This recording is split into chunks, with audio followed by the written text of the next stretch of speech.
Hi guys, and welcome to another episode of Kabir Considers. In this video, we're going to react to George Carlin, We're Barely Out of the Jungle of This Planet. Now, I think this is going to be potentially him talking about how humans, if you look at the history of the planet, how long it's been around for, according to science, billions of years. And I think humans have only been on it for like 100,000 or 150,000 years. So maybe he's going to make reference to that. But then with George Carlin, it's impossible to predict where he's going to go sometimes. Like, he just had such a unique perspective on so many things that he might just come do something completely out of left field here. A rat will do a lot of gross things, but he will not fuck a dead rat.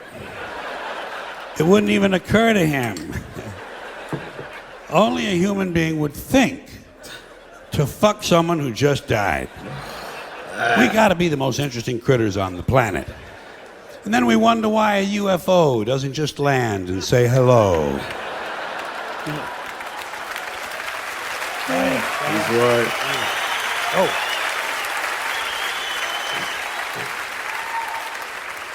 You know the best thing about necrophilia? You don't have to bring flowers. Yeah, usually they're already there. Isn't that nice? It's nice. It's convenient. Human beings will do anything. Anything. I am convinced. That's why when all those beheadings started in Iraq, didn't bother me. I took it right in stride. A lot of people here were horrified. Beheadings, beheadings. What, are you fucking surprised? Just one more form of extreme human behavior. Besides, who cares about some mercenary civilian contractor from Oklahoma who gets his head cut off? Fuck him. Fuck him. Hey, Jack, you don't want to get your head cut off? Stay the fuck in Oklahoma. Stay the fuck in Oklahoma.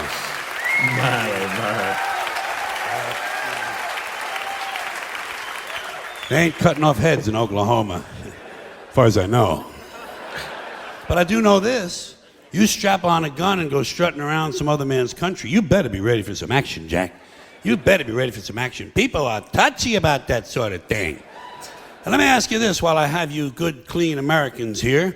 This is a moral question, not rhetorical. I'm looking for the answer. What is the moral difference between cutting off one guy's head, or 2, or 3, or 5, or 10, and dropping a big bomb on a hospital and killing a whole bunch of sick kids? Has anybody in authority given you an explanation of the difference? I have not gotten an email on this. No. Heavy stuff, eh? No talk. You haven't gotten a postcard, not a fucking instant message, nothing.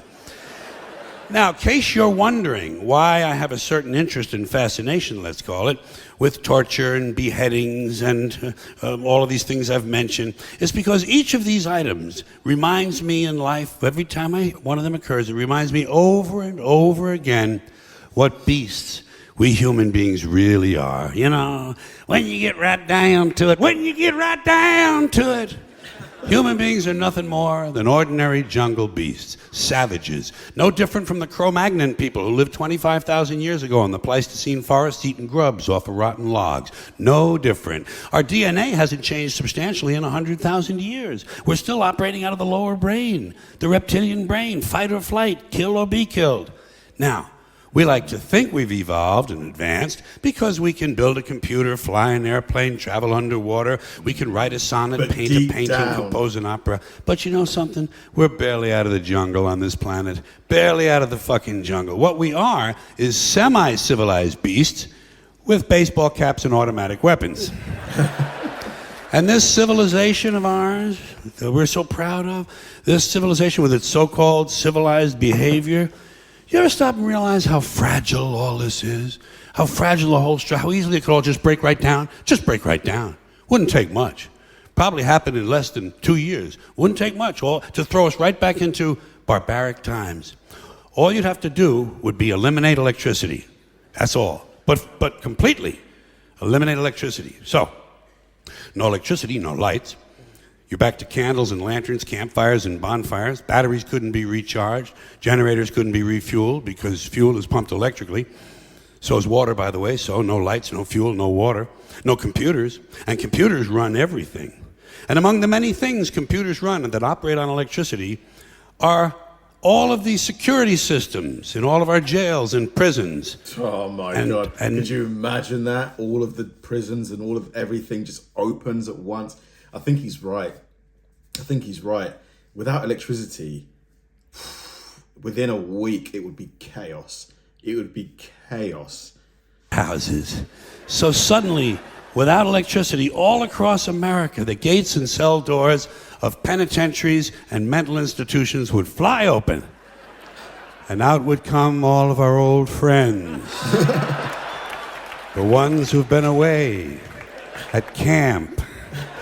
Serial killers, mass murderers, felony rapists, armed robbers, carjackers, home invaders, thieves, burglars, kidnappers, sadists, pedophiles, sexual predators, pimps, pushers, pornographers, speed freaks, crackheads, sick, junkies, all the ethnic street gangs, black, Spanish, and Asian gangs, Japanese yakuza, Russian mafia, neo-Nazis, white supremacists, Sicilian hitmen, Italian mobsters, Jamaican and Colombian drug gangs.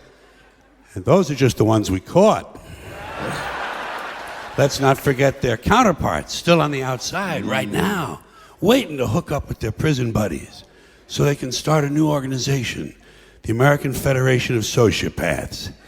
Just what the country needs, another special interest group. 8 to 10 million of them there'd be, counting all the parolees and all the probationers and the ones who've never been caught. 8 to 10 million bitter, angry, violent, sexually hyperactive alpha males with nothing to do. No hobbies, no medications, no scruples. Just a bunch of bad guys looking for a good time. Maybe dropping by your house. Hi, hope we're not intruding. Got any beer? Oh, good. Well, I got about 1,400 really thirsty guys here. How about women? Got any women?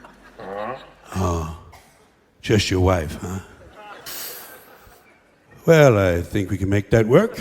Oh my God. Now, boys, there's a lady here. This has gotten hella dark, hasn't it? So I want you to mind your manners and wait your turn. Police wouldn't help you. They'd be gone at the first sign of trouble. They'd be home protecting their own families. So would the Army and the National Guard. You'd be alone. You'd be on your own. You'd be SOL and JWF. Shit out of luck and jolly well fucked. Shit out of luck and jolly well fucked. After a couple of years of living like that, beheadings would be the least of your problems. People would be lining up to be beheaded. So let's get back to suicide, which now seems like a reasonable alternative.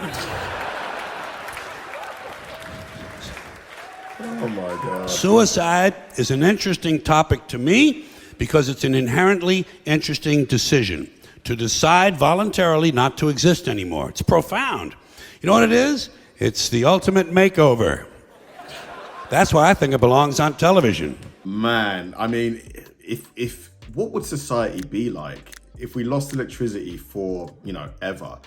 What would it be like? Would it eventually become like a Walking Dead type scenario where you've just got, groups of people wandering like nomadically?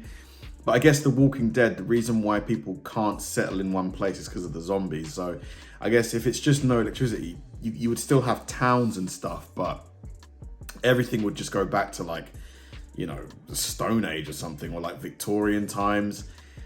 It would be interesting to see, but I guess, yeah, I do actually think some kind of police force would emerge out of that eventually.